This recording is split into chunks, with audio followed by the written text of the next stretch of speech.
முருகே சொன்னா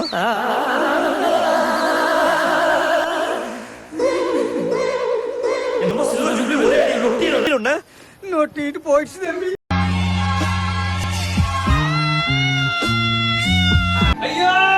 வணக்கம். அதாவது நேத்து என்ன நடந்துச்சு, நேத்து நடந்தது எப்படி சொல்றது, தோத்துட்டோம்னு வேணா சொல்லலாம், அப்படிதான் சொல்ல முடியும். நான் மைனா ஜெயவர்தனா ஏதோ சில்ல ஜெபி ஒரே அடியில நொட்டிட்டு போயிடுச்சு தம்பி.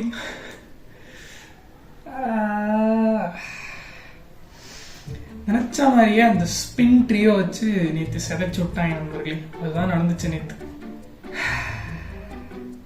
ஃபர்ஸ்ட் மேட்ச் தோக்குறத பற்றி கவலையே இல்லை ஃப்ரெண்ட்ஸ். ஃபர்ஸ்ட் மேட்ச் ஆல்வேஸ் 2013 தோத்துக்கிட்டு தான் இருக்காங்க, அதை பற்றி கவலை இல்லை. ஆனால் சிஎஸ்கேயோட தோக்கும் போது தான் ஓகே, ஸ்டார்டிங்ல இருந்தே போயிடலாம் ஃப்ரெண்ட்ஸ். அதாவது டாஸ் தோத்தாங்க, சரி டாஸ் தோத்துட்டாங்க, ஃபர்ஸ்ட் பேட்டிங் ஆடுறாங்க, ஓகே. எனக்கு தெரியும் கலில் அகமது ரோஹித் சர்மா எடுத்துருவான்னு எனக்கு தெரியும் ஃப்ரெண்ட்ஸ். ஏன்னா ஆல்ரெடி கலில் அகமது வந்து ரோஹித் சர்மா வந்து நிறைய தடவை எடுத்திருக்கான். டெல்லியில் இருக்கும்போது சரி, சன்ரைசர்ஸ் ஹைதராபாத்தில் இருக்கும்போது சரி, நினச்ச மாதிரியே வந்தான். அதுக்குன்னு ஃபர்ஸ்ட் ஓவர்லேயே எடுப்பான்னு எதிர்பார்க்கவே இல்லை, ஃபர்ஸ்ட் ஓவர்லேயே எடுத்துட்டான். சிட் நோட்டிட்டு போயிடுச்சு தம்பி. ரயன் ரிக்கல்டனுக்கு ரொம்ப சூப்பராக பட்டுட்டு இருந்துச்சு ஃப்ரெண்ட்ஸ். அதாவது அவன் எல்லா பாலையும் அவன் ஸ்ட்ரோக் வச்ச பாலுமே மிடில் பேட்டில் தான் வாங்கிட்டு இருந்தான், மிடில் ஆஃப் த பேட்டில் அவ்வளோ நல்லா ஆடிட்டு இருந்தான் ரயன் ரிக்கல்டன். சரி, அவனே கலில தூக்கிட்டான், நோட்டிட்டு போயிடுச்சு தம்பி. பவர் பிளேல விக்கெட் போயிருந்தாலுமே ரன்னு நல்லா போயிட்டு இருந்துச்சு. காரணம் ஸ்கை திலக் நல்லா ஆடி, எக்ஸ்பெஷலி திலக் நல்லா ஆடிட்டு இருந்தான். வழக்கம் போல மேட்ச்குள்ள மறுபடியும் உள்ள கொண்டு வந்தது தோனி. கையை பிடிச்சி அடிச்சிட்டான். அவன் பிடிச்சதும் தெரியல, அடிச்சதும் தெரியல, நோட்டிட்டு போயிடுச்சு தம்பி. ஃபர்ஸ்ட் நம்ம பாசிட்டிவ்ல இருந்து போயிடுவோம். நேற்று மேட்ச்ல என்னென்ன பாசிட்டிவ்லாம் வந்து நம்ம எடுத்துக்கலாம், பாசிட்டிவ் சைடு அதை நோக்கி ஃபர்ஸ்ட் போயிடுவோம் ஃப்ரெண்ட்ஸ். ஃபர்ஸ்ட் என்ன பாசிட்டிவ்னா, ரயன் ரிக்கல்டனுக்கு படுது, நல்லா டைம் பண்றான், நல்லா ஆடுறான், ஓகே. நெக்ஸ்ட் வில்ஜாக்ஸ் சொல்லலாம் ஃப்ரெண்ட்ஸ். வில்ஜாக்ஸ் பேட்டிங் சரியாக வரலனாலும் நேற்று பவுலிங்கும் நல்லா போட்டான், ஃபீல்டிங்கும் நல்லா பண்ணான். Will Jacks that's it's a positive thing, ஓகேவா. அது நெக்ஸ்ட் ஸ்கை அவனோட சிக்னேச்சர் ஷாட் நேற்று அடிச்சான். அது பார்க்கவே ரொம்ப ரொம்ப சூப்பராக இருந்துச்சு. ஸ்கை மறுபடியும் ஃபார்ம் பண்ணிட்டான்டா அப்படின்ற மாதிரி ஒரு இது இருந்துச்சு. அது ஒன்று.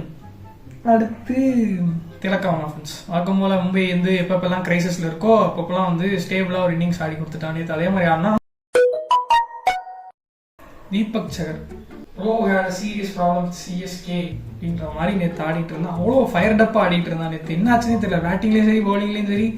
ஒரு மாதிரி ஃபர்ஸ்ட் விக்கெட் எடுத்து பேட்டிங்லேயும் 2 6 ஓவர் அடிக்கிறான். ஏதோ அவனுக்கு சிஎஸ்கே பிரச்சனை இருக்குன்னு நினைக்கிறேன். அடுத்த பாசிட்டிவான விஷயம் வந்து அந்த கேரளாவோட பெஸ்ட் ஸ்பின்னர் விக்னேஷ் புத்தூர். அதாவது கேரளா சீனியர் டீம்லேயே வந்து அவன் ஆள் ஃப்ரெண்ட்ஸ். அவனை ஸ்கவுட் பண்ணி எம்ஏ வந்து எடுத்திருக்காங்க.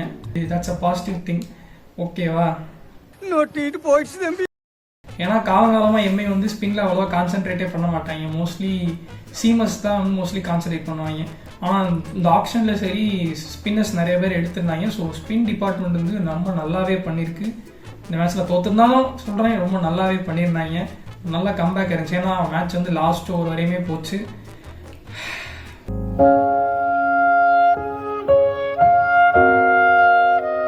இப்போ நெகட்டிவ் வருவோம். எனக்கு சில விஷயம் புரியவே இல்லை. ரோஹித் சர்மா வந்து ஏன் இம்பாக்ட் பிளேயர் ஆட வச்சுட்டு உட்கார வச்சா எனக்கு புரியவே இல்லை. Is master in defend the low total in any pressure. எல்லா ப்ரெஷர்லையுமே ஈவன் ஃபைனல்ஸில் கூட 129 139 டிஃபெண்ட் பண்ண ஒரு ஆளை எதுக்கு உட்கார வச்சிங்க எனக்கு புரியவே இல்லை. ரோஹித் சர்மா கிரவுண்டில் இருந்திருக்கணும். என்னதான் இது ஸ்கை வந்து ஸ்பின்னர்ஸை வச்சு நல்லாவே போட்டு லாஸ்ட் வரையும் போயிருந்தாலுமே சர்மா கிரவுண்டில் இருந்து தான் ஏதாவது நடந்திருக்க வாய்ப்பு இருந்திருக்கு. அவன் உள்ளே உட்காந்து புலம்பிக்கிட்டு இருக்கான், என்ன பண்ணுறான் ஏது பண்ணுறான் என்னடா அப்படின்ற மாதிரி புலம்பிக்கிட்டு இருக்கான். ரோஹித் சர்மா கிரவுண்டில் இருந்திருக்கணும். இன்னொன்று, திலக் வர்மாவை ஏன் 4வது ஆளா இறக்கணும்? 4வது ஆளா 5வது ஆளா இருக்கிறாங்க. 5th wicket. திலக் வர்மா 1-2 சூப்பராக ஆடுற பிளேயர். ஏன் வில்ஜாக்ஸ் இருக்கிறாங்க தெரியல. வில்ஜாக்ஸ்க்கு அந்த இடம் தான் சூட்டபிளாக இருக்கும்னு நினைக்கிறேன். அது கீழே இருக்குன்னா அவனுக்கு ஆட வராது வேணும். பட் திலக் வர்மா இங்கே இருக்குன்னா நல்லா ஆடுறான். ஸோ அடுத்து என்னன்னா எனக்கு ரொம்ப யாரை மிஸ் பண்ணுறாங்கன்னு தெரிஞ்சு எனக்கு ஹர்திக் பாண்டியா விட பும்ராவை தான் ரொம்ப மிஸ் பண்ணுறாங்களோ அப்படின்ற மாதிரி தோணுச்சு நேற்று. ஏன்னா வந்து நேற்று பேஸ் பவுலர்ஸ்லாம் அடி வாங்கிட்டு இருந்தாங்க. அது ஸ்டார்ட் பவர் பிளேல இல்லை, பட் மிடில் ஓவர்ஸ்லேயும் அடி வாங்கியிருப்பாங்க, டெத்லேயும் அடி வாங்கியிருப்பாங்க. ஸோ பும்ரா மாதிரி ஒரு பவுலர் இருந்தால் எங்கே வேணால் அவர் போட வச்சு விக்கெட் எடுக்க விட்டுருலாம். ஸோ பும்ரா ரொம்ப ரொம்ப மிஸ் பண்ணுறாங்க எனக்கு ரொம்ப இந்தியன்ஸ். எப்போ வருவான்னு தெரியல. ஃபஸ்ட் இனிஷியல் மேட்சஸ் ஆட மாட்டேன்னு சொல்லிட்டாங்க, அடுத்து எந்த மேட்ச் வருவான்னு தெரியல. நான் வந்து ரொம்ப ஒரு ஆப்டிமிஸ்டிக்கான பர்சன் ஃப்ரெண்ட்ஸ். அதாவது லாஸ்ட் ஓவர் வரையுமே எம்ஏ ஜெயிக்க ஒரு சான்ஸ் இருக்குன்ற மாதிரி நம்பி தான் பார்த்துட்டு இருந்தேன். ஏன்னா வந்து சாண்டர் போட்டுட்டு இருந்தான், அவனோட ஃபெல்லோ டீம்மேட் ரச்சின் ஆடிட்டு இருந்தான். ஏதோ பண்ணி விக்கெட் எடுத்து கண்டெயின் பண்ணி போட்டுருவான்னு நினச்சேன். பட் ஃபஸ்ட்டு பாலே 6 அடிச்சிட்டான். த டஃபஸ்ட் ரைவல்ரி வந்து சுமூகமாக ஒன் சைடாகவே போயிடுச்சு. கிட்டத்தட்ட ஒன் சைடாக லாஸ்ட் ஓவர் வரையும் போனாலுமே இட்ஸ் ஒன் சைட் மேட்ச். மூணாவது சொல்ல போனால் அதுதான் உண்மை. ஜஸ்பிரித் பும்ரா எப்படா வருவேன் தெரியல. அவ்வளோதான், வீடியோ முடிஞ்சு. அடுத்த வீடியோ பார்ப்போம். ஓகே, பாய். நோட்டிட்டு போயிடுச்சு தம்பி.